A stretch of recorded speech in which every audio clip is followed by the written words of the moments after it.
یہ بہت سوال پوچھا جاتا ہے جو ڈیوٹی پوری نہیں کر رہے ان کی تنخواہ جائز ہے یا نہیں. اسی سے ملتا جلتا سوال. کچھ امام نمازیں پوری نہیں پڑھاتے, تنخواہ پوری لیتے ہیں, تو ان کے لیے تنخواہ حلال ہے یا حرام ہے. کچھ مدرسے کے اساتذہ چھٹیاں کرتے ہیں تو ان کے لیے تنخواہ پوری لیتے ہیں, حلال ہے حرام ہے. دیکھو تنخواہ کا تعلق اس سے ہے کہ جس ادارے میں آپ ہیں اس سے آپ کا ایگریمنٹ کیا ہوا ہے. بعض دفعہ ایگریمنٹ ہوتا ہے کام کا, جیسے امام کا ایگریمنٹ ہوا ہے کہ نمازیں میرے ذمے ہیں, میں خود پڑھاؤں یا اپنا کوئی نائب رکھوں. ایگریمنٹ ہی یہی ہوا ہے. بعض دفعہ ایگریمنٹ ہوتا نہیں آپ ہی کو پڑھانی پڑے گی. تو ایسی صورت میں جب ایگریمنٹ یہ ہو کہ نمازیں پوری آپ نے ہی پڑھانی ہے, تو پھر جتنی نمازوں کا امام صاحب بغیر عذر کے ناغہ کریں گے اتنی تنخواہ کاٹی جائے, ان کے اتنے پیسے کاٹے جائیں ان کی تنخواہوں سے, وہ پھر باقی تنخواہ حلال نہیں ہوگی. اسی طرح تدریس میں یا کہیں بھی جاب پہ جو بھی ایگریمنٹ ہوا ہے, کام کا ایگریمنٹ ہوا ہے یا ٹائم کا ہوا ہے یا دونوں کا ہوا ہے. بعض دفعہ ایگریمنٹ صرف کام کا ہوتا ہے, ہمیں کام چاہیے, آپ بے شک لیٹ آئیں کام پورا کریں. بعض دفعہ ایگریمنٹ یہ ہوتا ہے آپ ٹائم پہ آئیں. بعض دفعہ ٹائم بھی چاہیے کام بھی چاہیے. تو جو ایگریمنٹ ہوا ہے اس ایگریمنٹ کو پورا کرنا لازم ہے. اس میں جتنی ڈنڈی ماریں گے اتنی حرام شامل ہو جائے گی تنخواہ, اتنی تنخواہ پھر واپس کرنی پڑے گی.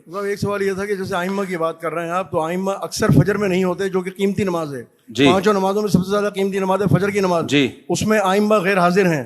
جی, تو ظاہر ہے پھر وہ روزی کا مسئلہ آ جائے گا, ان کی تنخواہ پوری مل رہی ہے. بس امام صاحب اگر فجر میں غیر حاضر ہیں تو ان کا اول تو فجر کی نماز سب پہ واجب ہے, تو امام صاحب پہ بھی واجب ہے فجر کی نماز. تو زیادہ تر امام تو فجر میں آتے ہیں, کچھ لوگ ہیں جو مارکیٹ سے شارٹ ہوتے ہیں. اگر ان سے ایگریمنٹ یہ ہوا ہے کہ بھائی نماز پڑھوانی ہے, چاہے آپ پڑھائیں یا آپ نے کسی نائب سے پڑھوائیں, تو پھر تنخواہ تو حرام نہیں ہوگی, لیکن نماز چھوڑنے کا بہرحال گناہ ہوگا. اور اگر ایگریمنٹ یہ تھا کہ آپ نے پڑھانی ہے تو پھر جتنی فجر کے ناغے ہو رہے ہیں اتنی تنخواہ کاٹی جائے گی.